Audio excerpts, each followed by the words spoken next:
I'm delighted to be speaking with Sharon White, whose illustrious career, I must say, has spanned the worlds of retail, regulation, tech, government. Have I forgotten anything, Sharon? No, I always think some people have very sensible careers, specialising, but I'm sorry you've done lots of very different things. It's fantastic to be here this morning. Thank you for being here. And fresh off the press, the news that you're going to be the chair of Frontier Economics. Yeah. Congratulations. Thank you very much. It's very exciting. They talk a lot about some of the things that this summit is focusing on, which is tech regulation, AI, and all of those very hot-button topics right now.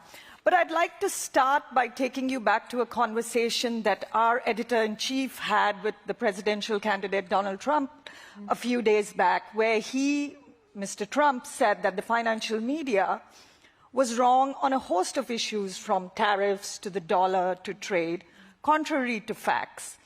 And the moment he said that, of course, online, on social media, supporters immediately started branding Bloomberg as fake news.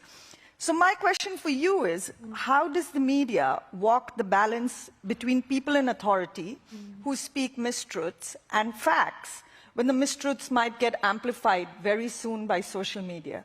Yeah, I think so. I suspect everybody in the room has got a slightly different answer to this. So one of the things I did in my previous life was to run Ofcom, which is the big media and telecoms regulator. Interestingly, just before the point at which Ofcom's obviously now thinking much more deeply about online regulation, which I think is it's one of the biggest issues for our times. I think it goes right to the heart of trust. It goes right to the heart of democracy.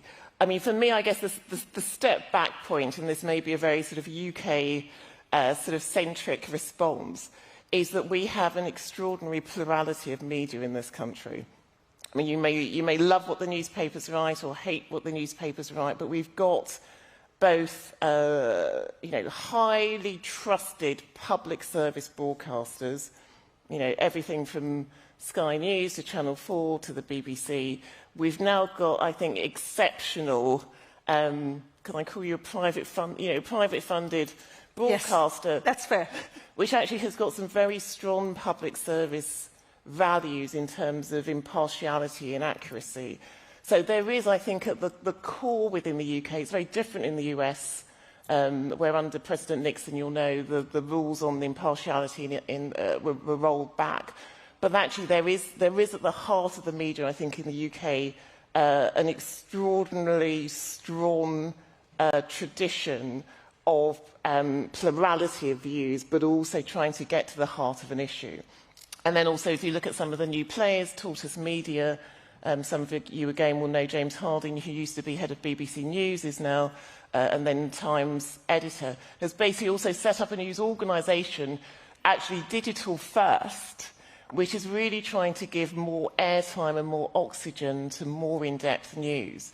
So I say this because I'm somebody who always tries to start from a position of optimism, which is, if you search and know where to find, I think there's a great store there.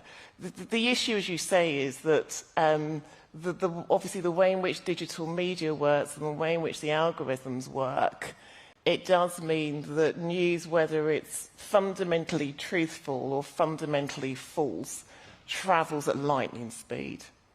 And I think for any regulator, and I think the team at Ofcom now, I think, are doing an exceptional job.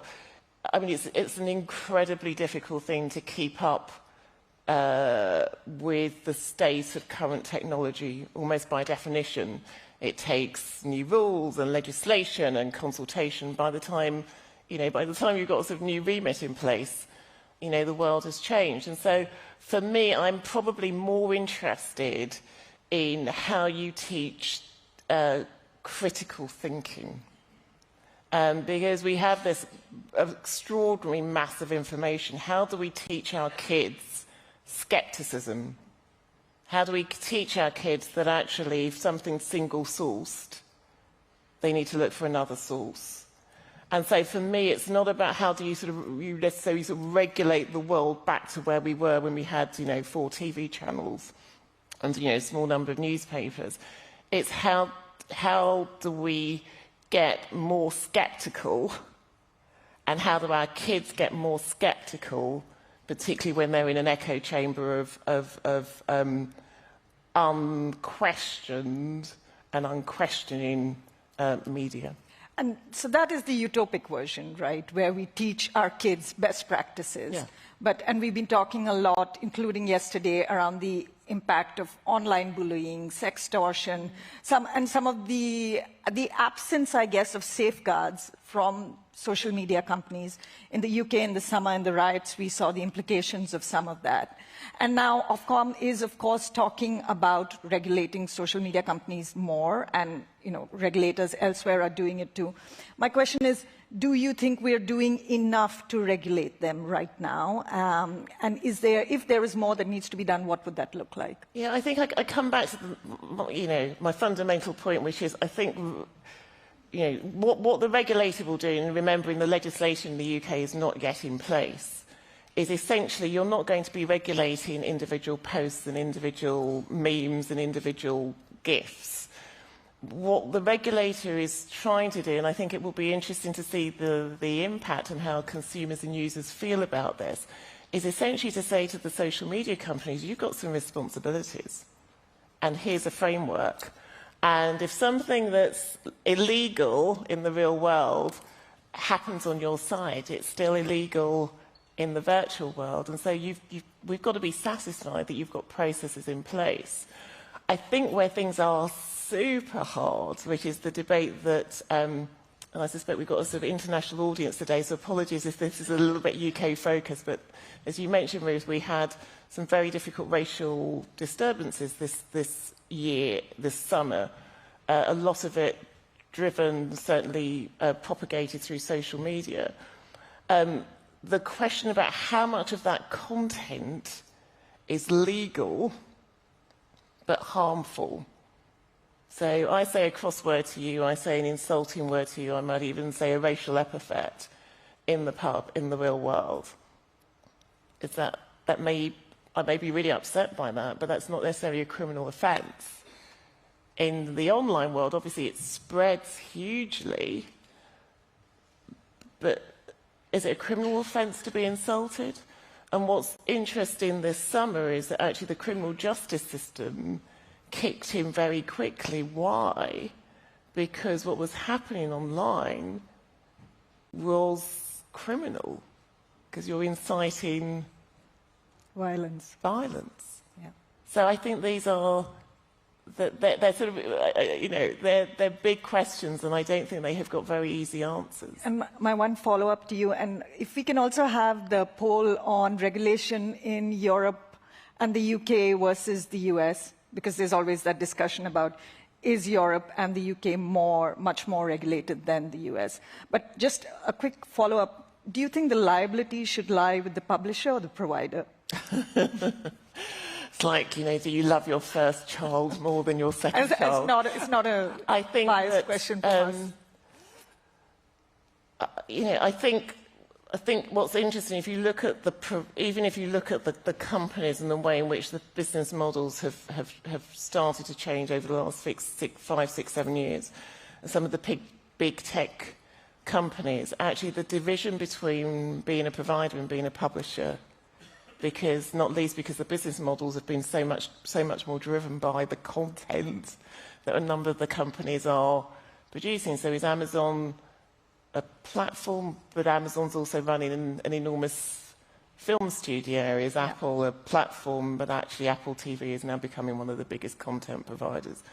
So I think it's less for me about are you a platform good, provider bad? It's more when you look at the ecosystem, are there things that as a democracy we should be worried about the impact on harm and effectively on criminal activity? And, just staying with that and coming to AI a little bit, we've seen some of the tech companies eliminate content moderator positions. And the question is, can you trust AI with content moderation? Or to what extent can you trust AI with content moderation? Yeah, I think it's a big question. I think inevitably, AI tools will be and are already enormously important in terms of the moderation. Enormously important, just given obviously the vast scale, even from when I was, looking at these issues 6-7 years ago, the degree of sort of the data that's just flowing through the world. So I think it's, again, it's like good AI, bad AI. These are tools which we've had embedded in our iPhones for years. I think the question is inevitably you'll get to a stage where, sort of human intervention alongside tools is always going to be, an important part of how you moderate content, because context, national context, even an issue even something that's an issue today will not have been an issue 6 months ago in quite the same way, given, not least some of the uncertainties with the geopolitics. So for me, I think AI is an inevitably incredibly powerful tool for moderation.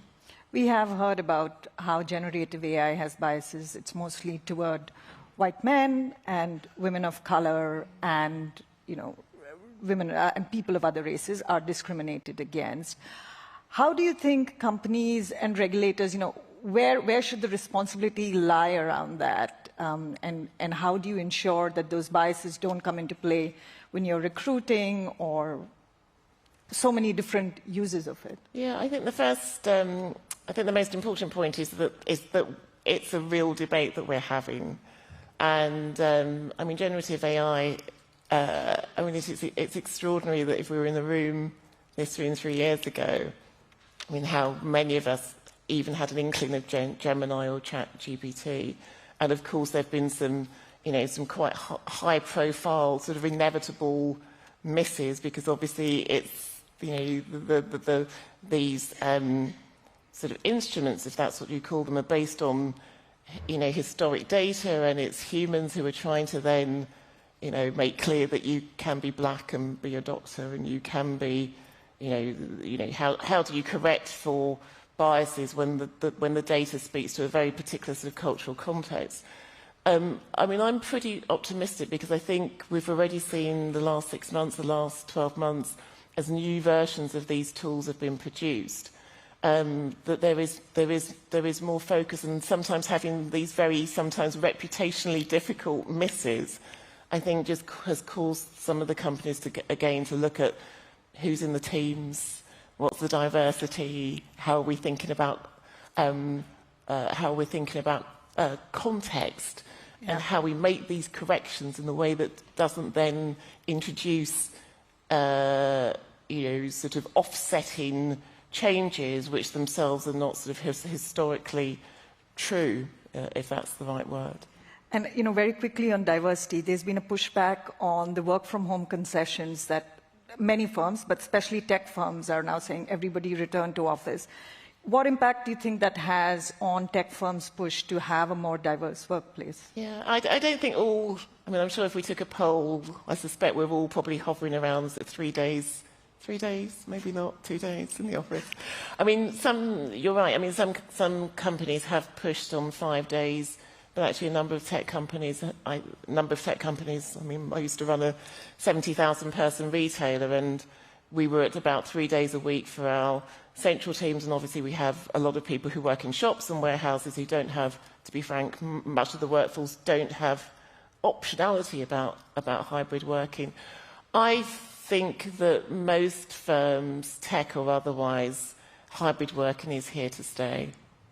And I think that's inevitable, because I think that's what our teams want, that's what our staff want. I think if you're going to have, high talent, particularly international workforces, it's absolutely here to stay. And, somebody who, I had, my kids are now 19 and 17, and I've been working some versions of flexible working for almost 20 years. And it's nice that it's not just women and it's not just mothers who can productively work at home with a laptop, taking calls on a Friday, that it's something that's much broader across the workforce. And I think that's a massive positive for whether it's diversity, whether it's productivity, whether it's finding and utilising talent wherever It is. So I personally think the 5 days a week back, I think let's look at what companies are actually doing as opposed to some of the announcements that have been made. We've also seen a lot of the tech companies, but companies from other sectors as well, leave the UK in favor of the US, right? And that's been a theme that's running for the last year, 2 years. Do you think enough is being done to incubate new ideas and research in the UK? And what can the new government do to kind of stop this flow? Also from the context of the regulatory framework to ensure that companies get approvals in time to build businesses here. Yeah. I mean, the big point, and I suspect there'll be lots of people in the audience who are sort of feeling the, sort of the opportunity, but also some of the challenges, is actually the UK is phenomenally good at startups, and I still think very strong at startup capital. I think where it has been just much more tricky is in that growth phase. And again, I think big companies, big successful companies, certainly my experience and the conversations I've had, again, capital's not the issue. So it's that middle group where it is still an easier conversation in the US. And I think a few big points. So if you look at just the macro economy in the UK, we have not had growth in real living standards since 2008. So productivity has basically been stuck since the financial crisis. And so for most sort of ordinary people, real wages are not going to be back to their 2008 level until about 2025. And so productivity, growth, capital, our amazing companies being able to grow and provide new jobs and high-wage jobs in this country is fundamentally important. And I think there are a whole, this is a much longer conversation, but I think there are a whole series of things behind that. I think regulation and how we think about the balance between kind of competition and investment, I think is a key part of this.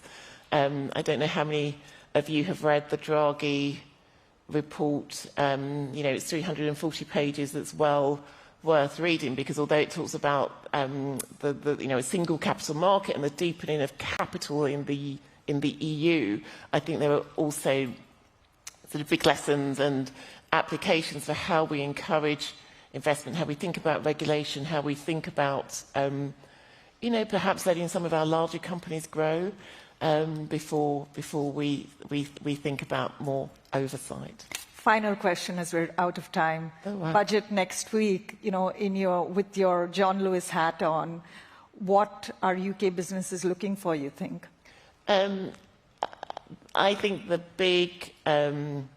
So for me, it's not about individual initiatives. I think for every business person, particularly given, the events of the last few years, I think stability, consistency, certainty. I think whatever the government does on tax and spend and fiscal rules and the growth package, I think feeling that we've got a framework that isn't just going to run for 12 months, but potentially can run for a 2-term parliament, I think that would be quite a gift.